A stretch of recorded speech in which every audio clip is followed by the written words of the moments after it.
International news da pokna fangi nongpok Ukraine da Russia gi missile attack ta mi kaya attack akai marakta fungjan khrei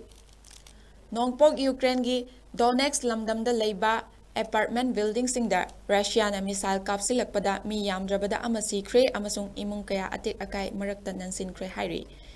Ukraine gi Internal Affairs ki Minister 𝐊𝐶 na fongdokhiba matung inna Russian military unit singna ngarang ahing S-3 missile taru kapsilaki hairi missile sing adu Donetsk ki city ahum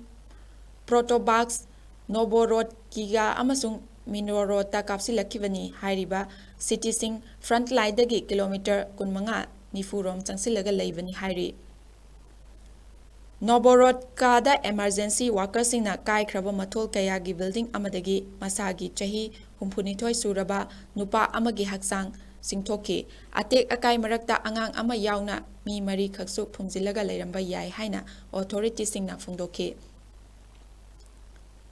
Pokrovka city da Russia gi attack ta mathol kayagi building ama yum mapan police officer ama amasung car kayamrum kaiki emergency workers singna tha taruk khakta ngairiba angang amaga nupa amaga kanba ngamki haukiba tha amasida city asida Russia na missile attack tawraklibasi handak kisiga mari raksubani hairi Russia na city center da yum singde attack tawri makoina tawribasi micham singbu mang takhanbani attack yamna kansilakpa maramna mi singna mayum thadok piyu haina city administration gi makok Seheri Dobriyana fongdokhi